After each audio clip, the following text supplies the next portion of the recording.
연중 제32주일 평신도주일입니다. 마태복음 25장 1절에서 13절입니다. 그때 예수님께서 제자들에게 이런 비유를 들어 말씀하셨다. 하늘나라는 저마다 등을 들고 신랑을 맞으러 나간 10처녀에 비길 수 있을 것이다. 그 가운데 5은 어리석고 5은 슬기로웠다. 어리석은 처녀들은 등은 가지고 있었지만 기름은 가지고 있지 않았다.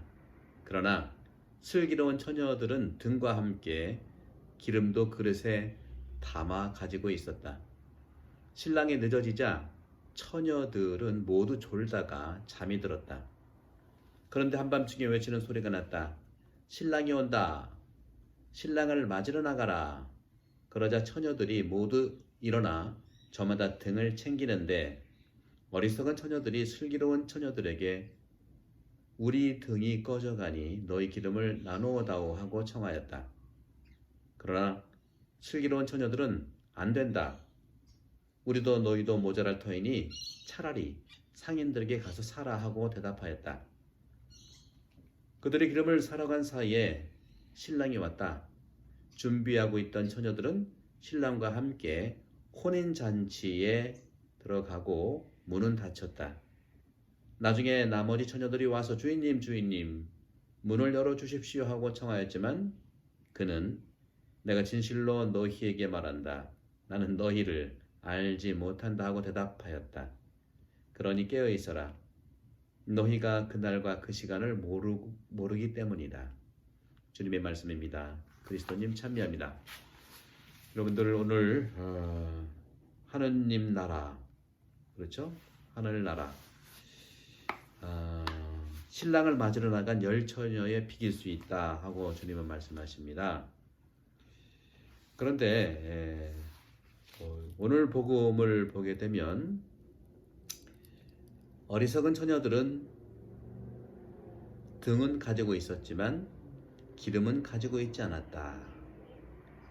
그리고 슬기로운 처녀들은 등과 함께 기름도 그릇에 담아 가지고 있었다. 어떤 차이일까요? 다 똑같이 있었는데 기름이 없죠. 기름은 무엇일까요? 기름은 등을 밝히는 중요한 도구지만 기름이 없는 등은 불을 밝힐 수 없습니다. 죽음의 상징이죠. 우리가 살아있어도 정말 생명의 에너지가 없다면, 피가 돌지 않는다면, 자동차가 있어도 기름이 없다면 움직일 수가 없죠. 그러면 죽음의 상징으로 드러나는 기름이 없는 등, 불도 밝힐 수 없죠. 죽음인데 죽음은 어디서 옵니까? 언제 죽음이 오는지는 우리는 모릅니다. 죽음의 과정이 언제 시작되는지도 모릅니다. 혹자는 죽음은 탄생에서부터 시작하는 것이라고 말합니다. 부처님은 그래서 깨달은 바가 생즉고, 부처님의 말씀이죠. 생즉고, 삶은 고통이다. 살수록 그런 면도 느낄 수 있죠. 하지만 저 뒤에 보십시오. 저 구름 속에 또 십자가, 우리 성당. 죽음이 끝이 아니고 죽음의 생명이 아니고 죽음은 그 안에 생명이 잉태되어 있다는 것이죠.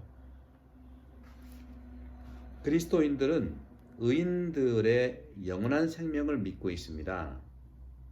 의로운 사람들의 영원한 생명. 죄인들의 영원한 죽음도 믿습니다.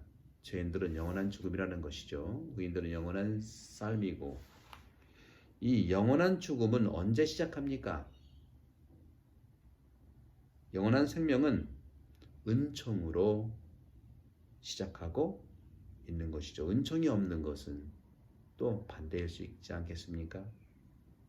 등 안에 있는 기름은 상징인데요.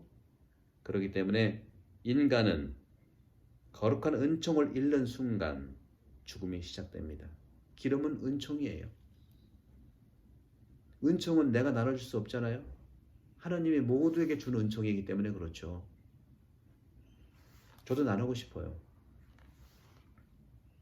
따라서 이 거룩한 은총을 잃는 순간이 바로 죽음의 시작이라고 얘기할 수 있고, 왜 그렇게 얘기할 수 있냐면 영원한 생명의 선물을 잃어버리기 때문입니다. 이것을 우리는 소위 대죄, 죽음의 죄라고 부릅니다. 이제 앞으로 다음 주, 그 다음 주 2주, 정확하게 3주 후에는 대림식이 연중이 마치고 대림절이 시작하고 전례적으로 나해가 시작됩니다. 회개의 때가 성탄을 준비하면서 성찰해야 되는 고해성사의 시기가 되었죠. 회개하지 않는 죄인이 지상 생명을 지속하고 있지만 이것은 바로 불완전하고 불안한 빛이라고 주님은 우리에게 말씀하십니다. 등 안에 남아있는 마지막 기름 한 방울에서도 빛이 나옵니다. 몸의 죽음은 내 안에 있는 어둠이 나타나는 것이죠. 기름이 다 고갈됐을 때 빛이 나오지 않는다는 그런 것처럼 말입니다. 그래서 위 마카리오 영성가는 이렇게 말했습니다. 늑대는 늑대요, 염소는 염소다. 인간은 오직 외적으로는 동일하게 보이지만 그 내면 안에 염소인지 늑대인지 그렇게 존재하기 때문입니다. 그 안에 생명을 운반하기도 하고 또는 죽음을 나르기도 한다는 뜻이죠. 그러면서 오늘 복음에서는 한밤중에 소리가 납니다. 신랑이 온다. 신랑이 온다. 기름은 등에 담겨져 있지만 등불은 어두울 때만 빛이 나게 되어 있습니다. 대낮에는 기름이 있는 거 없는 거 관계가 없지만 어두울 때, 따라서 한밤중에 신랑이 온다는 것이죠.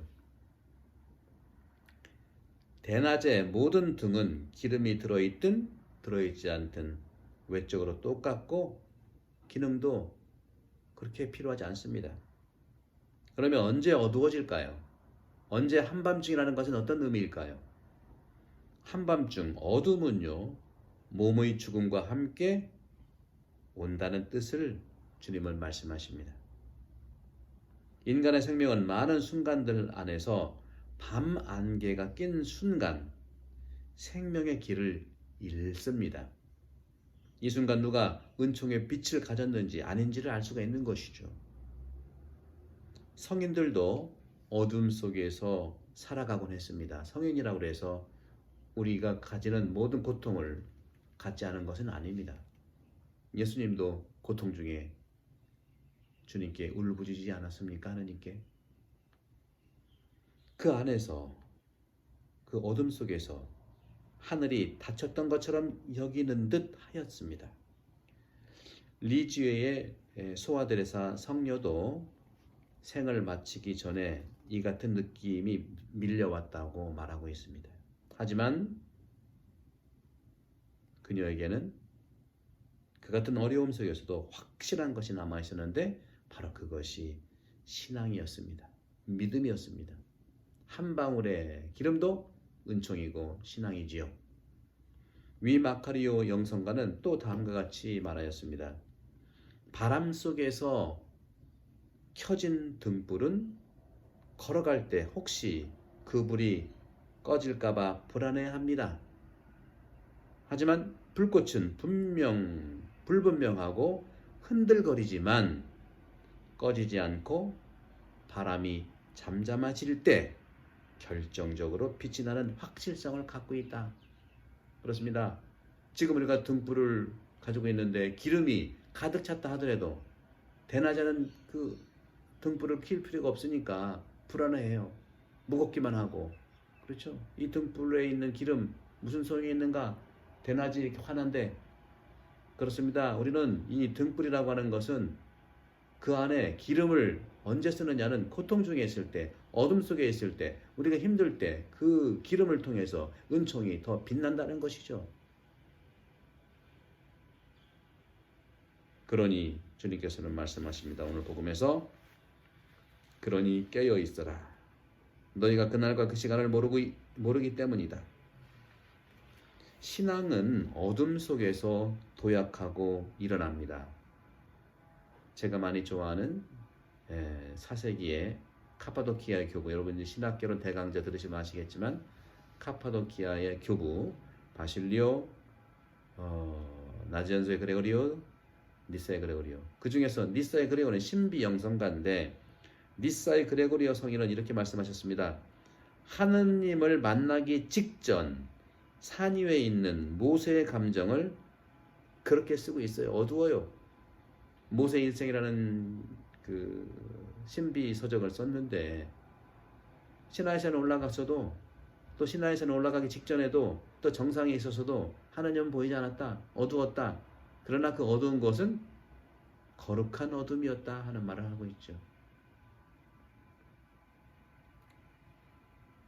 모세는 모든 것을 감싸고 있는 완전한 어둠과 안개 속에 있었지만 신앙으로 믿음으로 계속해서 앞으로 나가고 주님은 든든한 암석 위에 서 있는 발을 인도하고 지지할 것이며 텅 빈 어둠이 없다는 것을 알게 되고 또 텅 빈 어둠이 없다는 것으로 알아듣는다는 것이죠. 기름은 영원한 빛의 상징입니다. 영원한 은총의 표지입니다. 그러나 기다리는 사람이 없다면 집을 밝힐 것이 필요할까요? 처녀들과 신랑의 비유는 성경 전통 안에 있는 비유입니다. 성경은 살아계신 하느님의 뜻이 드러나는 현장이지요. 하느님의 생명은 공간과 시간에 매이지 않고 늘 빛으로서 우리에게 다가오십니다.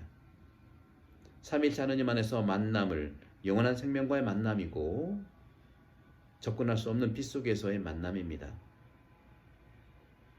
이 생명 안에 접근할 수 있는 자가 누구일까요? 바로 예수 그리스도이시죠. 신랑입니다. 우리와 같이 복된 희망을 주님 예수 그리스도 오심에 두는 자들이고 바로 기름을 준비하는 자들에게 열려있는 문 앞에 있는 바로 그 자입니다. 대림시기를 앞두고서 또 성탄절을 앞두고서 우리는 기름을 준비하면서 주님을 기다리십시다. 신랑을 기다립시다. 우리가 잘 알고 있는 톰 헬더 카마라는 미소를 지으며 다음과 같이 말하였습니다. 제가 가난한 이들에게 관심을 가질 때는 사람들은 저를 성인이라고 부릅니다. 제가 사람들을 가난하게 만드는 구조를 비난할 때는 저를 사회주의자라고 부릅니다. 곤경에 처한 사람들을 위로해 주는 건 칭찬을 받을 만한 일입니다. 하지만 요한 바오로 2세께서 말씀하시는 사악한 구조에 맞서 싸우는 것은 더욱더 칭찬받을 만한 일입니다. 이러한 구조들은 피해자들을 낳고 평화를 위협합니다. 요한 바오로 2세가 말씀하신 사악한 구조에 맞서 싸우는 것은 자선의 사회적 측면입니다. 경제와 사회질서, 정치계는 정말 냉엄하며 이러한 세계에서 일어나는 다툼은 종종 폭력적입니다. 그리스도인들은 이것을 보고 걱정합니다. 하지만 모든 폭력이 비난을 받을 만한 것은 아니라고요. 위험에 처한 자녀를 보호하기 위해서 싸우는 부모들은 폭력적이지만 그들의 폭력은 사랑에서 나온 것입니다. 그리고 교회는 방어적 전쟁을 비난하지 않으며 억압에 맞서 일어나는 사람을 비난하지 않습니다. 증오는 하느님에서 나오지 않기 때문입니다. 그리스도인들은 회피자가 되어서는 안 되며 그들의 형제 자매들이 합당하고 필요한 그러한 거슬림을 향한 의로운 삶에서 영혼을 더럽힐 수 있도록 우리가 해서는 안 되겠죠. 그들을 사랑으로 맞서고 그 사랑 안에서 주님께서 그들과 함께 계심을 증거하는 그러한 사도들입니다. 성부와 성자와 성령께서 여러분 모두에 강복합니다. 감사합니다.